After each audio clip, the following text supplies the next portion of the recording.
সরকারি চাকরির পরীক্ষায় সায়েন্সের একটা গুরুত্বপূর্ণ টপিক হচ্ছে অ্যাসিড রেন বা অম্লবৃষ্টি এবং তার সঙ্গে বায়ুমণ্ডলের বিভিন্ন স্তর।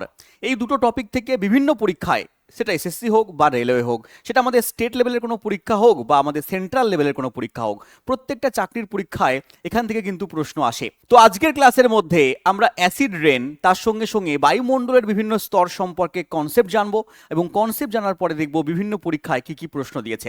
তো চলো শুরু করা যাক অ্যাসিড রেন এবং তার সঙ্গে বায়ুমণ্ডলের বিভিন্ন স্তর। দেখো, প্রথমেই বলি যে বৃষ্টির জল আমরা পড়তে দেখেছি, বর্ষাকালে বৃষ্টির জল পড়ে। আমরা ভাবি সেটা আকাশ থেকে শুধুমাত্র বৃষ্টির জল পড়ছে, কিন্তু সেটা শুধু বৃষ্টির জল নয়, বৃষ্টির জলের সঙ্গে বিভিন্ন রকম অ্যাসিড কিন্তু মিশে রয়েছে। বিভিন্ন অ্যাসিড তার সঙ্গে মিশে অম্ল বৃষ্টি বা অ্যাসিড বৃষ্টি তৈরি করছে। এবার কখন অ্যাসিড বৃষ্টি তৈরি হবে বা অ্যাসিডগুলো তৈরি হচ্ছে কি করে, জলের সঙ্গে মিশছে কি করে, সেগুলো আমরা জানবো। তার আগে বলি, এই জলের সঙ্গে বিভিন্ন অ্যাসিড যখন মিশে জলের সঙ্গে পড়ছে তাকে আমরা অ্যাসিড বৃষ্টি বলছি, কিন্তু কখন বলছি বা কতটা অ্যাসিড মিশে থাকলে তাকে আমরা অ্যাসিড বৃষ্টি বা অম্ল বৃষ্টি নাম দিচ্ছি। দেখো, একটা একটা জিনিস আছে পিএইচ স্কেল। পিএইচ স্কেল আমরা পড়েছি। এই পিএইচ স্কেলের মধ্যে বিভিন্ন ঘর কাটা থাকে। স্যার কি ঘর কাটা থাকে? না, মাঝখানে থাকে 7 এবং তার আগে রয়েছে 6, 5 এরকম করে 0 পর্যন্ত ঘর কাটা আছে এবং 7-এর পর থেকে 8, 9, 10 করে তোমার 14 পর্যন্ত ঘর কাটা আছে। এবারে যদি কোনো দ্রবণের পিএইচ এর মান 7 হয় তাহলে তাকে আমরা বলি প্রশম দ্রবণ, আর যদি 7-এর থেকে কমতে কমতে আসে তাকে আমরা বলি আম্লিক দ্রবণ। যত কমবে তার আম্লিকত্ব বা অ্যাসিড ধর্ম তত বাড়বে। এরকমভাবে যদি এর পিএইচ এর মান, মানে এই এই বৃষ্টির জলের পিএইচ এর মান কমতে কমতে 5.6 এর নিচে চলে যায়, 5.6 যদি ওপরে থাকে তাহলে সেই পর্যন্ত ঠিক আছে, কোনো অসুবিধা নেই, কিন্তু 5.6 যখন নিচে চলে যাবে তার মানে তার মধ্যে অ্যাসিড বেশি পরিমাণে মিশে আছে।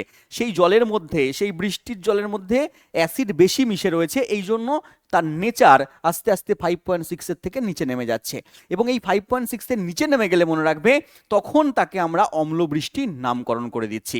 অম্লবৃষ্টির নামকরণ কখন করব?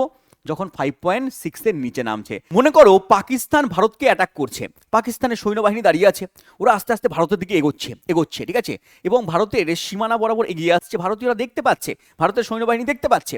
তো ভারত কি করে প্রথমে ওকে কি বলবে? না হুঁশিয়ারি দেবে, বলে সাবধান, ভারতের এখানে তোমরা এসো না, তাহলে আমরা তোমাদের ফায়ার করতে বাধ্য হব। কিন্তু ওরা তাও শুনছে না, তাও এগিয়ে যাচ্ছে। ভারত ততক্ষণ পর্যন্ত ফায়ার করবে না যতক্ষণ পর্যন্ত না ওদের কোনো মিসাইল আমাদের দেশে আসছে বা ওদের কোনো সেনাবাহিনী আমাদের এখানে এসে অ্যাটাক করছে, ভারতের ভূমিতে এসে অ্যাটাক করছে, ততক্ষণ আমরা অ্যাটাক করতে পারবো না। তাহলে যতক্ষণ না ভারতের সীমানা পেরিয়ে আসছে ততক্ষণ আমরা অ্যাটাক করতে পারবো না, সেটা বায়ু মাধ্যমে হোক, জল মাধ্যমে হোক বা স্থল মাধ্যমে হোক। তার আগে পর্যন্ত আমরা কি করব? ওদেরকে আমরা না হুঁশিয়ারি দিতে পারি। তো তেমনই ভাবে এই যে অ্যাসিড বৃষ্টি হচ্ছে, এর মধ্যে অ্যাসিড রয়েছে, কিন্তু কি হচ্ছে, যতক্ষণ পর্যন্ত এই 5.6 এই সীমানাকে ক্রস করে আগে না আসছে ততক্ষণ পর্যন্ত আমরা অ্যাসিড বৃষ্টি বলবো না। তার আগে আমরা এদেরকে হুঁশিয়ারি দেবো, সাবধান, আর আর অ্যাসিড দেওয়া যাবে না, বৃষ্টির মধ্যে আর অ্যাসিড দেওয়া যাবে না। তাহলে এই পর্যন্ত আস্তে আস্তে 7 হলে সেখানে পুরো প্রশম দ্রবণ হচ্ছে, কিন্তু 7-এর থেকে যখন দেখছি আমরা কমতে কমতে যখন দেখবো আমরা 5.6 কম চলে আসছে, তখন আমরা কি করব? না ফায়ার, অ্যাসিড বৃষ্টির নাম দিয়ে দেবো। তাহলে প্রথমেই আমরা জানলাম যে 5.6 হচ্ছে পিএইচ এর মান। এবার আমরা দেখব যে 5.6 হচ্ছে কেন, 5.6 এর কারণ কি, পিএইচ এর মান কিভাবে আসছে, এত নিচে কিভাবে আসছে। দেখো, এর কারণ হচ্ছে আমাদের বায়ুমণ্ডলের বিভিন্ন গ্যাসীয় উপাদান। যেমন বায়ুমণ্ডলের মধ্যে বিভিন্ন গ্যাসীয় উপাদানের মধ্যে অন্যতম হচ্ছে নাইট্রোজেন এবং তার সঙ্গে সঙ্গে সালফার ডাইঅক্সাইড, তার সঙ্গে সঙ্গে কার্বন ডাইঅক্সাইড। এই 3টে গ্যাসীয় পদার্থ বায়ুমণ্ডলে যখন বেশি পরিমাণে থাকবে তখন হচ্ছে তোমার অ্যাসিড বৃষ্টির পরিমাণ বাড়বে। বলে স্যার এই এই এই গ্যাসগুলো বায়ুমণ্ডলে বাড়ছে কি করে? না, তোমরা জানো যে গাড়ির ধোঁয়া থেকে শুরু করে তাপবিদ্যুৎ কেন্দ্র, কলকারখানা, তৈল শোধনাগার, এখান থেকে এই সমস্ত গ্যাসীয় উপাদান বেশি পরিমাণে নির্গত হয়। কি বললাম? তাহলে এই 3টে গ্যাসের নাম তোমরা বাবা পড়ে রাখবে। আমরা বললাম প্রথমে আমরা বললাম NO2, নাইট্রোজেন ডাইঅক্সাইড, বা আমাদের পরিবেশের মধ্যে নাইট্রোজেন রয়েছে, সেটাও নাইট্রোজেন ডাইঅক্সাইড তৈরি করতে সাহায্য করে। তারপরে রয়েছে SO2, সালফার ডাইঅক্সাইড, এবং তারপরে রয়েছে CO2 মানে কার্বন ডাইঅক্সাইড। এই 3টে গ্যাস অ্যাসিড বৃষ্টি তৈরি করার জন্য মূল দায়ী। NO2, SO2, CO2। ক্লিয়ার? এবারে কিভাবে স্যার তৈরি হচ্ছে দেখো, পরিবেশের মধ্যে এই সমস্ত গ্যাসীয় উপাদানগুলো রয়েছে, আর যদি না থাকে এগুলো তৈরি হচ্ছে। স্যার কীভাবে তৈরি হচ্ছে? না এগুলো কলকারখানা থেকে আসছে SO2 NO2, ঠিক আছে, CO2 আসছে। তাহলে সেগুলো যখন আসে না তখন আর এক রকমভাবে তৈরি হতে পারে, যেমনভাবে পরিবেশের নাইট্রোজেন আর অক্সিজেনের বিক্রিয়া হয়। অক্সিজেন নাইট্রোজেন বিক্রিয়া করে NO2 গ্যাস তৈরি করছে। স্যার কীভাবে তৈরি করছে? স্যার NO2 আর দুখানা অক্সিজেন গ্যাস এখানে বিদ্যুৎ স্ফুলিঙ্গের মাধ্যমে 2NO2 তৈরি করলো, এরকমভাবে তৈরি হতে পারে। স্যার CO2 কীভাবে তৈরি হচ্ছে? কার্বন মনোক্সাইড তার সঙ্গে অক্সিজেন বিক্রিয়া করছে, যখন বিদ্যুৎ স্ফুলিঙ্গ হচ্ছে, বজ্রপাত হচ্ছে, তখন তৈরি হচ্ছে। তাহলে এরকমভাবে কি করে না C+O2 তার সঙ্গে CO2 তৈরি করছে, CO2 তৈরি হলো, বা CO+O2 এটা মিলেও CO2 তৈরি করে। তাহলে এরকমভাবে পরিবেশের মধ্যে কার্বন ডাই অক্সাইড বাড়ছে। আর কলকারখানা থেকে তো আসছেই, ধোঁয়া থেকে তো আসছেই, তার সঙ্গে সঙ্গে SO2 গ্যাস মূলত এই সমস্ত কলকারখানা থেকে বা তৈল শোধনাগার থেকেই বেশি উৎপন্ন হচ্ছে। তাহলে মুদ্রা কথা হচ্ছে এই তিনটে গ্যাসের পরিমাণ পরিবেশে বাড়ছে, SO2, NO2 এবং তার সঙ্গে CO2। এবার এই গ্যাসগুলো কি করছে বাবা?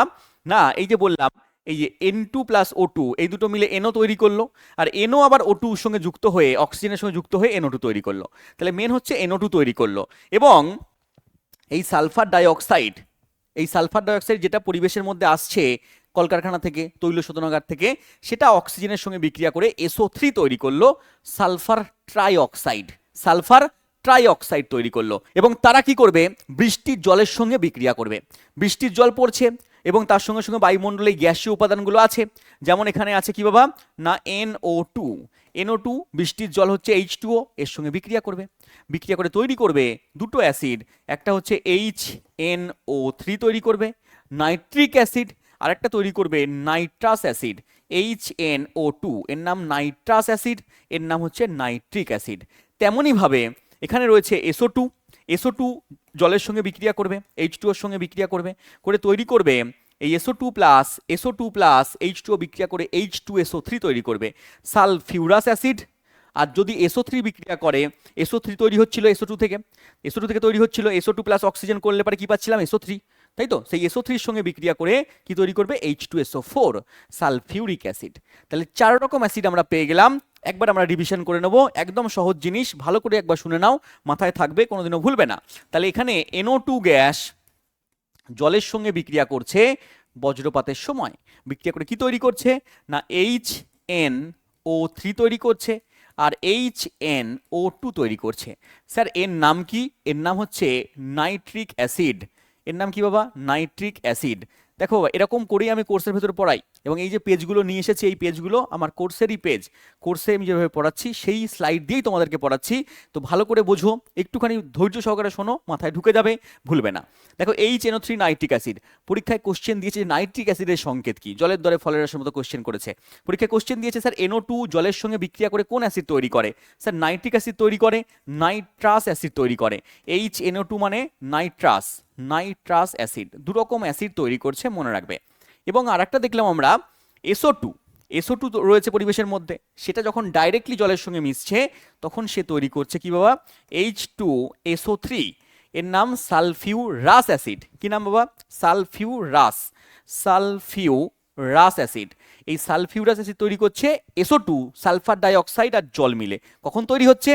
যখন বজ্রপাত হচ্ছে, বিদ্যুৎ স্ফুলিঙ্গ হচ্ছে, কারণ এগুলো তৈরি মানে মিক্সতে গেলে পারে প্রচণ্ড হিট দরকার পড়ে। সেই হিটটা কিভাবে আসে? ওই বজ্রপাতের সময় আসে। তাহলে সালফিউরাস অ্যাসিড আমরা পেয়ে গেলাম। এবং আমরা দেখলাম যে SO2 যখন জলের সঙ্গে মিশার আগে অক্সিজেনের সঙ্গে মিশছে তখন SO3 তৈরি করছে, সালফার ট্রাইঅক্সাইড। যদি ও জলের সঙ্গে মেশার আগে অক্সিজেনের সঙ্গে বিক্রিয়া করে SO3 তৈরি করে, তখন এই SO3 গ্যাসটা কি করছে? জলের সঙ্গে বিক্রিয়া করার পরে H2SO4 তৈরি করছে। H2SO4 মানে তোমরা জানো সালফিউরিক অ্যাসিড। এর নাম কি বাবা? Sulphuric acid. তাহলে এই 4 রকম অ্যাসিড তৈরি করলো NO2 আর SO2। এবারে আসছে কার্বন ডাইঅক্সাইড। কার্বন ডাইঅক্সাইড কি করবে? চলে এসো। কার্বন ডাইঅক্সাইড জলের সঙ্গে বিক্রিয়া করে H2CO3 মানে কার্বনিক অ্যাসিড তৈরি করবে। Carbonic acid. স্যার এই অ্যাসিডটা শোনা লাগছে, একদম তোমরা শুনেছো, তোমরা খেয়েওছো। স্যার আমরা খেয়েছি, একদম তোমরা খেয়েছো। কখন খেয়েছো? তোমরা এই যে সোডা ওয়াটারের বোতল, পেপসি, কোকাকোলা, থামস আপ এসব খাও, তার ভেতরে কার্বন ডাইঅক্সাইডকেই রেখে দেওয়া হচ্ছে উচ্চ চাপে, সেখানে উচ্চ চাপে বিক্রিয়া করে H2CO3 তৈরি হয়। আর বায়ুমণ্ডলের যে কার্বন ডাইঅক্সাইড সেটা জলের সঙ্গে বিক্রিয়া করছে উচ্চ তাপে বিক্রিয়া করে কার্বনিক অ্যাসিড তৈরি করছে। তাহলে এই যে কার্বনিক অ্যাসিড, তার সঙ্গে সঙ্গে আমরা পেলাম nitric acid, nitrous acid, sulphuric acid, sulphurous acid, এই সমস্ত অ্যাসিডগুলো জলের সঙ্গে মিশছে। তাহলে জলের সঙ্গে যখন এই সমস্ত অ্যাসিড মিশছে, তারপরে সেই জলটা কি হচ্ছে স্যার, অ্যাসিডিক নেচারের হচ্ছে। অ্যাসিডিক নেচারের হলে কি হবে স্যার, পিএইচ এর মান কমতে থাকবে সাথে থেকে কমতে থাকলে কি হবে স্যার, 5.6 এর নিচে চলে যেতে পারে, অম্ল বৃষ্টি বা অ্যাসিড বৃষ্টি হবে। তাহলে এর কারণ হচ্ছে তোমার অম্ল বৃষ্টি বা অ্যাসিড বৃষ্টি ঘটছে। যেমন লেখা আছে এখানে, এই অ্যাসিডগুলো তুষারের সঙ্গে মিশতে পারে, শিশিরের সঙ্গে বা বৃষ্টির জলের সঙ্গে মিশে পৃথিবীতে নামতে পারে। তাহলে নামলে পারে তখন কি হবে, অ্যাসিড বৃষ্টির সৃষ্টি হবে। বিজ্ঞানী রবার্ট অ্যাঞ্জাস স্মিথ প্রথম এই অ্যাসিড রেন কথাটা প্রচলন করেছিলেন, এটাও তোমরা মনে রাখবে, পরীক্ষায় দিয়ে দেয়। বিজ্ঞানী অ্যাঞ্জাস স্মিথের নামটা পড়ে রাখবে। চলে এসো কিছু কোশ্চেন আমরা দেখে নিই।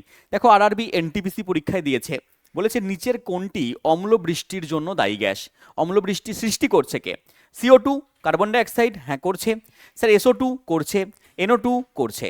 তাহলে উত্তর কি হবে বাবা, সবকটি। তাহলে অপশন নাম্বার ডি আমার এখানে সঠিক উত্তর হয়ে যাবে। ওই জন্য সমস্ত অপশন পড়বে। কেউ যদি 1 নম্বর অপশনটা পড়ে এটাই ভাবে না ঠিক, বা 2 অবধি গিয়ে ভাবে যে 2 নম্বরটা ঠিক, তাহলে কিন্তু হবে না। 3টে উত্তরই এখানে ঠিক। নেক্সট কোশ্চেনে চলে এসো। বলেছে স্যার বৃষ্টির জলের পিএইচ এর মাত্রা কত থাকা উচিত? বৃষ্টির জলে পিএইচ এর মাত্রা 5.6 এর নিচে গেলে অ্যাসিড বৃষ্টি হয়। তাহলে 5.6 এর ওপরে থাকা উচিত, 5.6 এর ওপরে থাকা উচিত। তাহলে উত্তর কত আছে এখানে দেওয়া, 5.6, 6.5, 7.5, 8.9। সবাই এখানে উত্তর করবে দেখে মনে হচ্ছে স্যার 5.6 উত্তর হবে, কিন্তু 5.6 উত্তর করলে হবে না। 5.6 এর ওপরে থাকা উচিত। 7 হলে কি হয় না, প্রশম দ্রবণ হয়। তাহলে বৃষ্টির জল 7 হলে প্রশম দ্রবণ হচ্ছে, পিএইচ এর মান 7 হলে প্রশম হয়। কিন্তু কখনো 7 হয় না, 7 থেকে একটু কম হয়, আম্লিক নেচারের হয়। তাহলে 7 থেকে একটু কম মানে 6.5টা এখানে অ্যাপ্রোপ্রিয়েট উত্তর দেওয়া আছে। অপশন এখানে বি 6.5 হবে, এটা থাকা উচিত। কিন্তু 5.6 এর নিচে চলে গেলে পরে কি হবে না, অ্যাসিড রেন হয়ে যাবে। আর 7-এর উপরে সাধারণত অ্যাসিড বৃষ্টি হয় না। অ্যাসিড মানে বৃষ্টির জল কখনো 7-এর উপরে যায় না, ক্ষারীয় হয় না, 7-এর নিচেই থাকে। ক্লিয়ার? কমতে কমতে কমে যেতে পারে, বাড়বে না। তাহলে অপশন এখানে দেখো বি নাম্বারটা এখানে ঠিক উত্তর। ছেলেপিলে এগুলো ভুল করে আসে, তোমাদের মাথায় এগুলো হয়তো চলছিল স্যার অপশন এ হবে, কিন্তু অপশন বি উত্তর। এরকম ছোট ছোট জিনিস তোমাকে নজর রাখতে হবে। ছোট ছোট জিনিস ভুল করলেই কিন্তু বাবা ফিনিশ। চলে এসো নেক্সট কোশ্চেনে। বলেছে জলের অম্লত্ব এবং ক্ষারকত্ব কোন মাপকাঠির দ্বারা পরিমাপ করা হয়? যে জলটা আম্লিক, জলটা ক্ষারীয়, আমরা কোন মাপকাঠি দিয়ে মাপছি?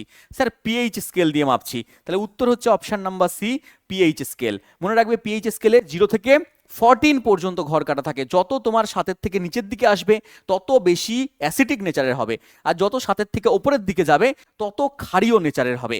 নেক্সট চলে এসো পরের কোশ্চেনে। পরের কোশ্চেনে যাওয়ার আগে তোমাদেরকে জানিয়ে দিই, তোমরা যারা এসএসসি জিডির প্রিপারেশন করতে চাইছো, 2027-এ পরীক্ষা দিতে চাইছো, তাদের জন্য আমাদের ব্যাচ কিন্তু অলরেডি শুরু হয়ে গেছে। তোমাদের রিকোয়েস্টে আমরা শুরু করেছি 2027 ব্যাচ, কারণ 2026-এ, 2025-এ, 2024-এর ব্যাচে প্রচুর ছেলেপিলে কিন্তু চাকরি পেয়েছে আমাদের এখান থেকে। তো তুমি যদি ভাবো স্যার আমরা একবার প্রিপারেশন করে 6-7 মাস ভালো করে খেটে একটা সরকারি চাকরি পেতে চাই, এসএসসি জিডিতে আমরা জয়েন করতে চাই, দেশের হয়ে কাজ করতে চাই, স্যার আমরা বিএসএফে কাজ করতে চাই, স্যার আমরা সিআরপিএফে কাজ করতে চাই, স্যার আমরা আইটিবিপিতে কাজ করতে চাই, তাহলে স্যার আমরা আসাম রাইফেলসে কাজ করতে চাই, দেশের হয়ে কাজ করতে চাই, তাহলে তোমাদের জন্য সুবর্ণ সুযোগ। তোমরা প্রিপারেশন করো, ভালো করে প্রিপারেশন করলে কিন্তু তোমাদের চাকরি হাতের মুঠোয় থাকবে, কারণ এখান থেকে চাকরি পেয়েছে, তোমরা খাটলে তোমরাও এখান থেকে কিন্তু চাকরি বাকরি পেয়ে যাবে। তো এই ব্যাচে যুক্ত হতে গেলে পারে কি কি করবে, কন্ট্যাক্ট নাম্বার দেওয়া আছে স্ক্রিনে দেখতে পাচ্ছ, কন্ট্যাক্ট নাম্বারে কল করে নেবে, ইওর স্টাডি অ্যাপকে ডাউনলোড করে নেবে। আর যদি মনে হয় স্যার আমরা রেলের জন্য প্রিপারেশন করব, বা আমরা এসএসসি কোনো পরীক্ষা দেবো, সিএইচএসএল বলো, সিজিএল বলো, এমটিএস বলো, বা আমরা অন্যান্য রেলের প্রিপারেশন করব, হ্যাঁ এনটিপিসি বলো, আন্ডার গ্র্যাজুয়েট পরীক্ষা বলো, গ্রুপ ডি বলো, বা এএলপি টেকনিশিয়ান বলো, বা তোমরা কোনো স্টেট লেভেলের প্রিপারেশন করবে, পুলিশের চাকরির পরীক্ষার প্রিপারেশন করবে, বা অন্যান্য পিএসসি চাকরির পরীক্ষার প্রিপারেশন করবে, তাহলে আমাদের বিভিন্ন কোর্স রয়েছে। চলে যাবে ইওর স্টাডি অ্যাপের মধ্যে, পুলিশের জন্য পুলিশ ফাউন্ডেশন, এসএসসির জন্য এসএসসি ফাউন্ডেশন, বা রেলের জন্য তোমরা রেলওয়ে ফাউন্ডেশন পেয়ে যাবে, বা অন্যান্য চাকরির পরীক্ষার জন্য ওখানে তোমরা সাবজেক্ট ওয়াইজ ব্যাচও পেয়ে যাবে। স্যার কোথায় যাব? ইওর স্টাডি অ্যাপের মধ্যে চলে যাবে, এই সুযোগ সুবিধাগুলো পাবে, একবার রিডিং পড়ে নেবে তোমরা, এবং ইওর স্টাডি অ্যাপে চলে গিয়ে তোমরা ডাউনলোড করে নেবে ইওর স্টাডি অ্যাপ। আর কন্ট্যাক্ট নাম্বার দেখতে পাচ্ছ, তুমি কল করে আরও বিস্তারিত জেনে নেবে, আমাদের টেকনিক্যাল টিম রয়েছে, তোমাকে হেল্প করবে। চলে এসো নেক্সট কোশ্চেনে। দেওয়া আছে স্যার কোনটির অক্সাইড এর থেকে অম্লবৃষ্টি ঘটে? কার কার অক্সাইড থেকে অম্লবৃষ্টি ঘটে? দেখো লেখা আছে এখানে SO2, হ্যাঁ ঘটে। লেখা আছে NO2, NO2 এর ক্ষেত্রেও ঘটে। লেখা আছে এখানে SO2 এবং NO2, তাহলে দুটোর ক্ষেত্রেই আমার সঠিক উত্তর হয়ে যাচ্ছে অপশন সি, জিঙ্ক আমার এখানে হবে না, তাহলে অপশন সি সঠিক উত্তর। নেক্সট চলে এসো। স্যার অম্লবৃষ্টির জন্য দায়ী প্রধান দুটো গ্যাসের নাম কি? প্রধান দুটো গ্যাসের নাম এখানে লেখা আছে CO2, SO2, SO2H2S, H2S তো হবে না বাবা, CO2H2S হবে না, H2S, SO2NO2। এবার তোমার কনফিউশন জাগবে, স্যার আমরা তো CO2ও পড়েছি, SO2ও পড়েছি স্যার, NO2ও পড়েছি, কিন্তু প্রধান দুটো গ্যাসের নাম বললে তোমরা কি বলবে? তোমরা বলবে SO2 আর NO2। কেন বলবে? কারণ SO2 এবং NO2 থেকে 4 রকম অ্যাসিড পাওয়া যায়। স্যার আমরা SO2 থেকে কোন কোন অ্যাসিড পাচ্ছি? দেখো SO2 থেকে আমরা কি কি অ্যাসিড পাচ্ছি? H2SO3 পাচ্ছি, এর নাম সালফিউরাস অ্যাসিড, সালফিউরাস অ্যাসিড। আরেকটা অ্যাসিড পাচ্ছি SO2 অক্সিজেনের সঙ্গে বিক্রিয়া করছে, SO3 তৈরি করছে, সেখান থেকে আমরা কি পাচ্ছি? H2SO4 পাচ্ছি, সালফিউরিক অ্যাসিড পাচ্ছি। তাহলে H2SO4 পাচ্ছি, sulphuric acid plus sulphurous acid পাচ্ছি। আর এখান থেকে আমরা দুটো অ্যাসিড কি পাচ্ছি বাবা? NO2 থেকে একটা পাচ্ছি HNO3 পাচ্ছি, এর নাম হচ্ছে কি বাবা? Nitric acid. আর একটা পাচ্ছি HNO2 পাচ্ছি, এর নাম nitrous acid, NO2 nitrous acid.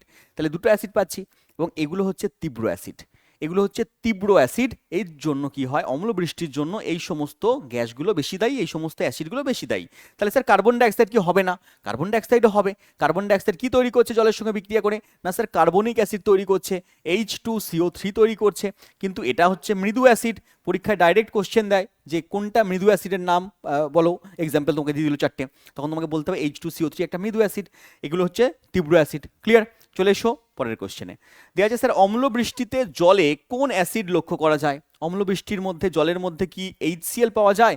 HCl মানে হাইড্রোক্লোরিক অ্যাসিড। হাইড্রোক্লোরিক অ্যাসিড তো পাওয়া যাচ্ছে না, এটা আমার হবে না। স্যার PaH হবে না, PCB হবে না, HNO3 হবে। এর নাম কি বাবা? Nitric acid. এবার HNO3 না দিয়ে অপশনে তোমাকে H2SO4 দিতে পারে, তখন তোমার H2SO4 হবে। পরীক্ষায় তোমাকে HNO3 দিতে পারে, HNO2 দিতে পারে, হ্যাঁ H2SO3 দিতে পারে, H2CO3 দিতে পারে। তাহলে এই 5 রকমের অ্যাসিডের নাম তোমরা পড়ে রাখবে অম্লবৃষ্টির জন্য দায়ী। তাহলে কি কি হয়ে গেল? HNO3 হয়ে গেল, এখানে HNO2 হয়ে গেল, nitric acid, nitrous acid, H2SO3 হয়ে গেল, সালফিউরাস অ্যাসিড, H2SO4 হয়ে গেল, সালফিউরিক অ্যাসিড, আর একটা বললাম H2CO3 হয়ে গেল। তাহলে এই 5 রকমের অ্যাসিড মাথার মধ্যে গেঁথে নেবে, এগুলো খাতার মধ্যে নোট ডাউন করে নেবে। চলে এসো নেক্সট কোশ্চেনে। কি দেওয়া আছে বাবা নেক্সট কোশ্চেন? NO2 বায়ুর জলীয় বাষ্পের সঙ্গে মিশে কোন রাসায়নিক তৈরি করে?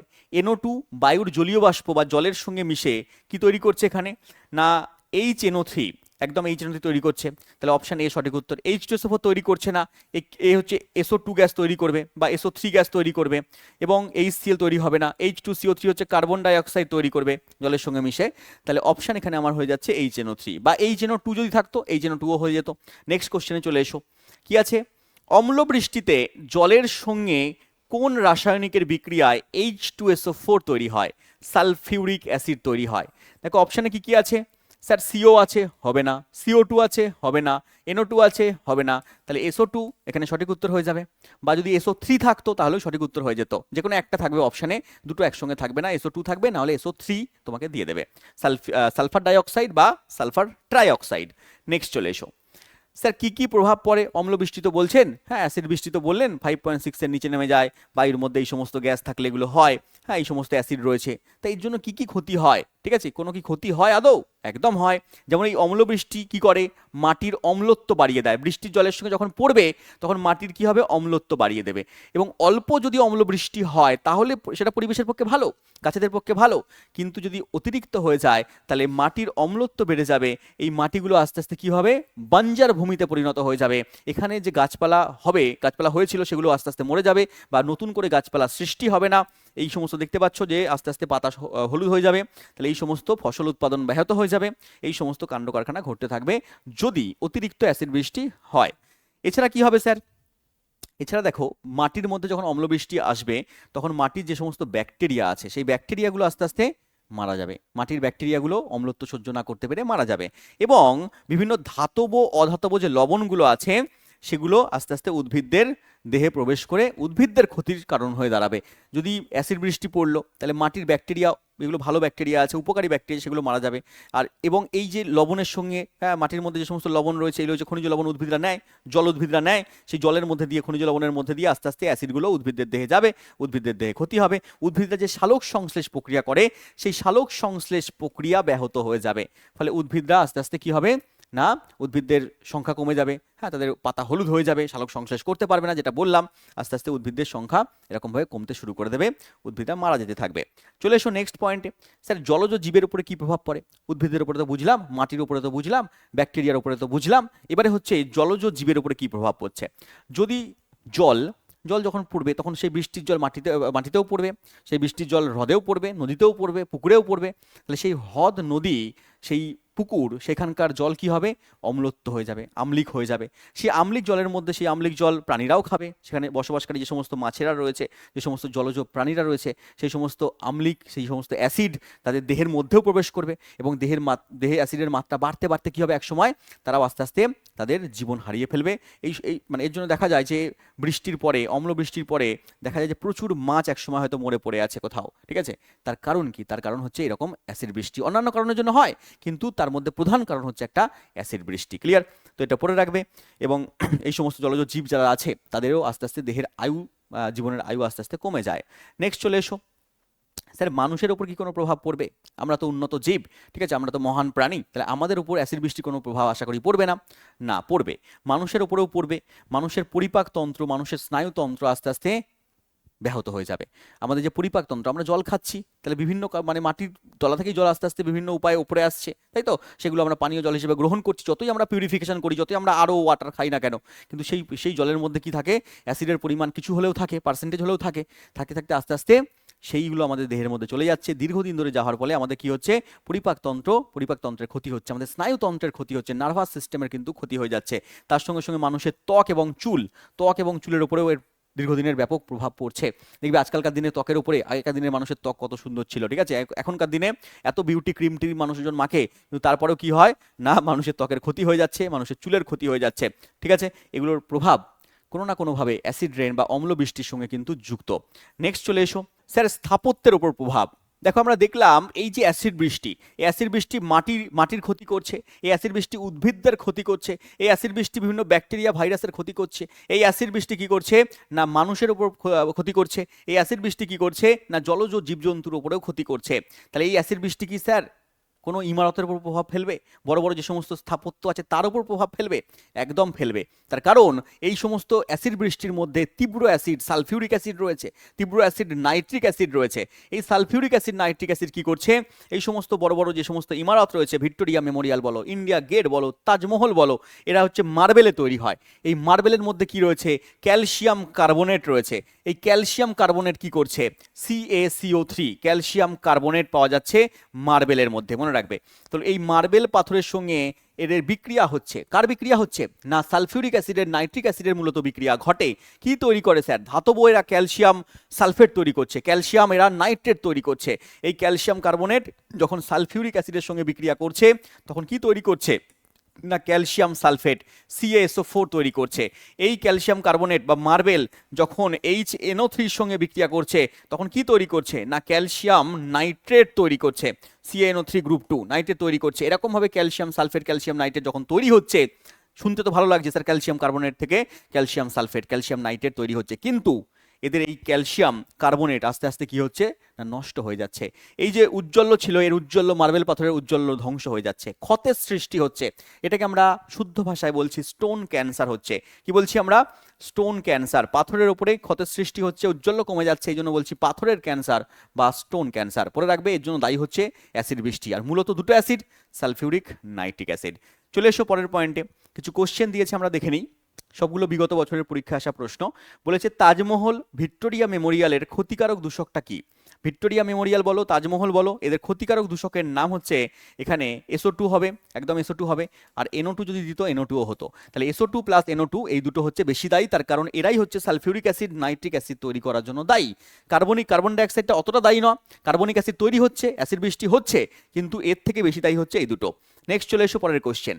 পাথরের ক্যান্সারের কারণ কি স্যার? পাথরের ক্যান্সারের কারণ sir acid rain. Acid rain option number A হচ্ছে অ্যাসিড রেন হয়ে যাবে। নেক্সট চলে এসো। আচ্ছা, বাদবাকি যে অপশনগুলো রয়েছে একবার দেখে নাও। বাদবাকি অপশনগুলো কি ছিল? অতি বেগুনি রশ্মি, গ্রিন হাউস গ্যাসের প্রভাব, ঠিক আছে, মৃত্তিকা দূষণ। তাহলে এই গ্রিন হাউস গ্যাসের প্রভাব বলছে এরা।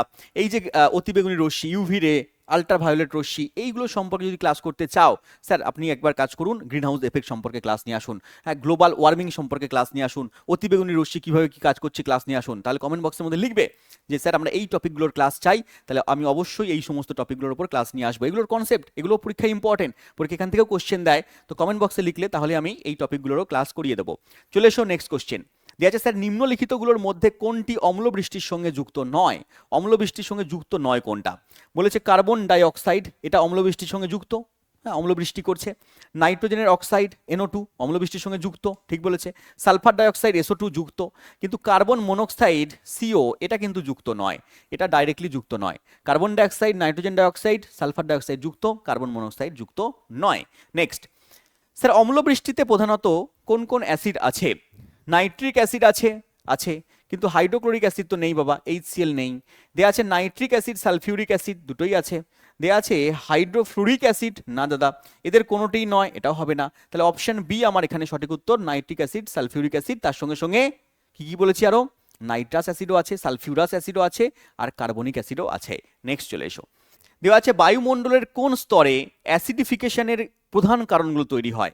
বায়ুমণ্ডলের উপরে না গ্যাসের চাদর আছে, এই চাদরের মধ্যে বিভিন্ন স্তর আছে, হ্যাঁ প্রথমে ট্রোপোস্ফিয়ার, তারপরে স্ট্র্যাটোস্ফিয়ার, তারপরে মেসোস্ফিয়ার, এরকম স্তর আছে, ঠিক আছে। তো এই স্তরের মধ্যে স্যার কেমনভাবে আছে?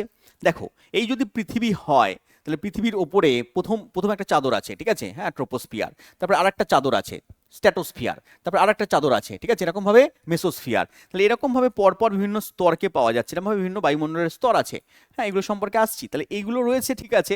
তাহলে এইগুলোর মধ্যে কার মধ্যে এই অ্যাসিডিফিকেশন বা অ্যাসিড বৃষ্টি তৈরি হচ্ছে? দেখো প্রথম যে স্তরটা আছে, প্রথম স্তরের নাম হচ্ছে ট্রোপোস্ফিয়ার। এই ট্রোপোস্ফিয়ারের মধ্যে এই কাণ্ড কারখানাগুলো ঘটে, কারণ এখানেই বৃষ্টি তৈরি হয়, এখানেই হচ্ছে আমাদের যে মেঘ তৈরি হচ্ছে, বৃষ্টি হচ্ছে, সব ট্রোপোস্ফিয়ারের মধ্যে হচ্ছে। স্যার তার মানে ট্রোপোস্ফিয়ার হচ্ছে বায়ুমণ্ডলের প্রথম স্তর?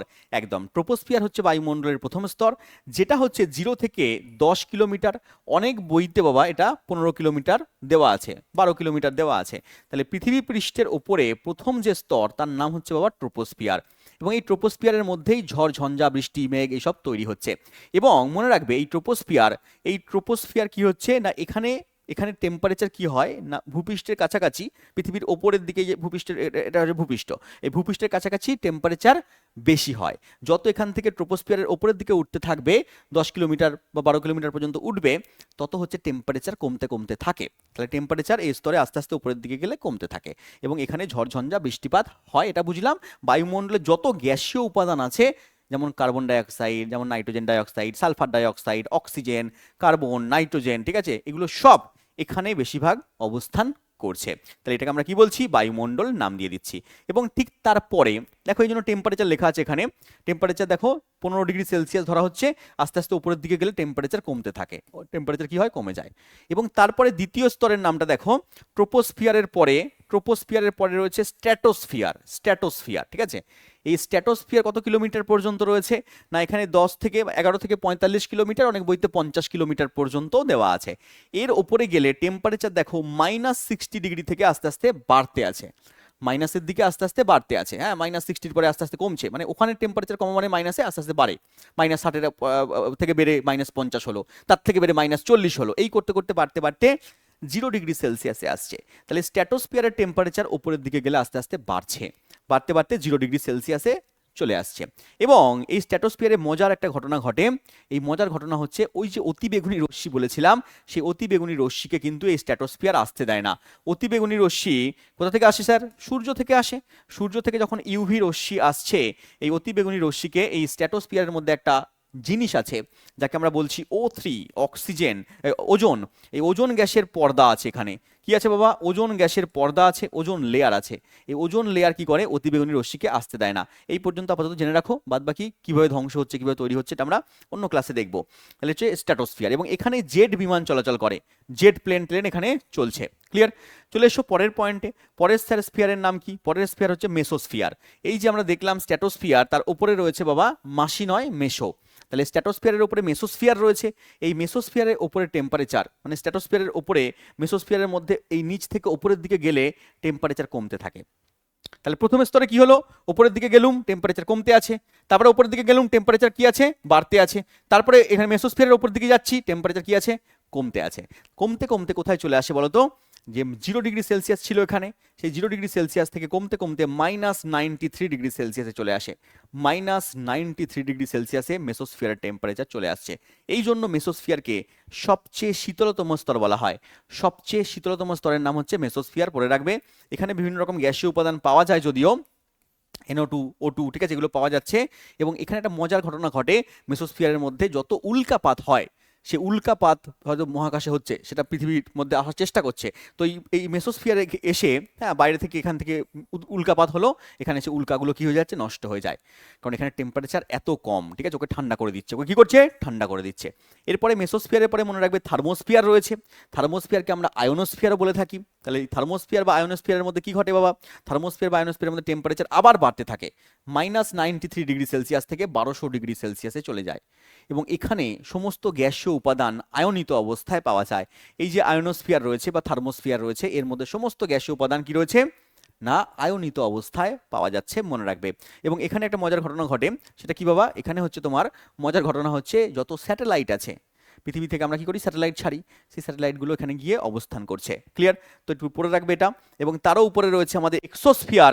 এই এক্সোস্ফিয়ারে আরও টেম্পারেচার বেড়ে যায় 1200 থেকে 1600 ডিগ্রি সেলসিয়াস। আর কত কত কিলোমিটার পর্যন্ত বিস্তৃত রয়েছে একবার দেখে রাখবে এখানে।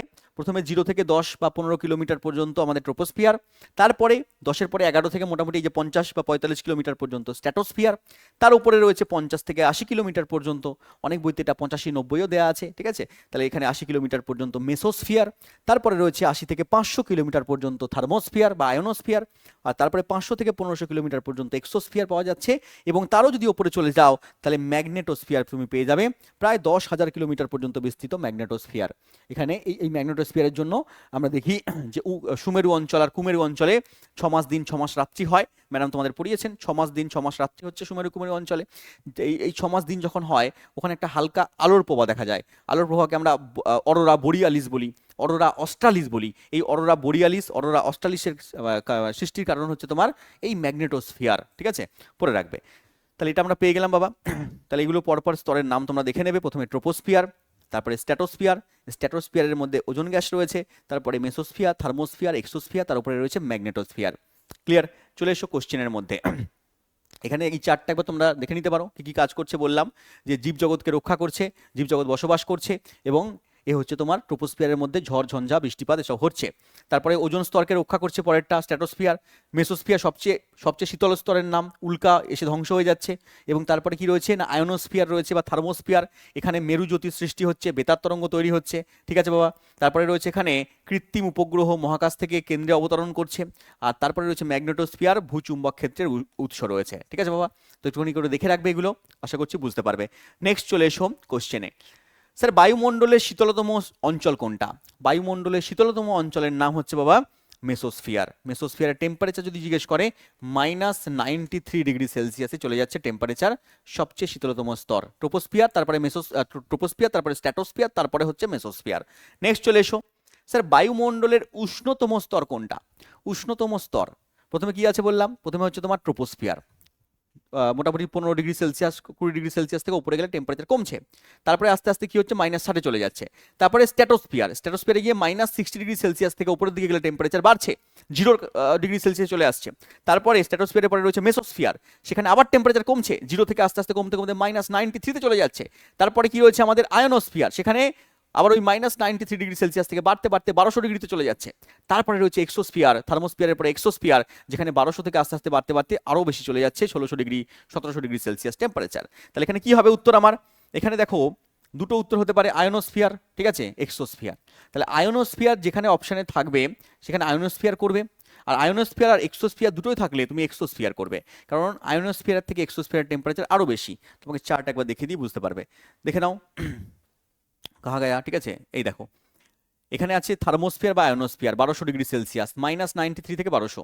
আর এক্সোস্ফিয়ারে কি হচ্ছে 1200 থেকে তারপরে 1200 থেকে 1600 ডিগ্রি সেলসিয়াসে চলে যাচ্ছে এক্সোস্ফিয়ার। আর যদি এক্সোস্ফিয়ার অপশানে না থাকে তখন তুমি আয়োনোস্ফিয়ার বা থার্মোস্ফিয়ারকে অ্যান্সার করবে। তাহলে উত্তর আমার এক্সোস্ফিয়ার এখানে অপশন অনুযায়ী। নেক্সট বলেছে বায়ুমণ্ডলের কোন স্তর বেতার তরঙ্গ প্রতিফলিত করতে পারে? বেতার তরঙ্গকে প্রতিফলিত করে আয়োনোস্ফিয়ার বা থার্মোস্ফিয়ার, অপশন ডি আমার সঠিক উত্তর। নেক্সট চলে এসো, বায়ুমণ্ডলের কোন অঞ্চলে কৃত্রিম উপগ্রহ মহাকাশ স্টেশন থাকে? কোন অঞ্চলের মধ্যে কৃত্রিম উপগ্রহ আমরা স্থাপন করছি বাবা? দেখো এখানে দেখে নাও, কৃত্রিম উপগ্রহকে স্থাপন করছি কোথায়? চার্ট চলে এসো একবার। দেখো বলেছে এখানে কৃত্রিম উপগ্রহ স্থাপন করা হচ্ছে। কোথায় আছে বাবা? এক্সোস্ফিয়ারের মধ্যে রয়েছে।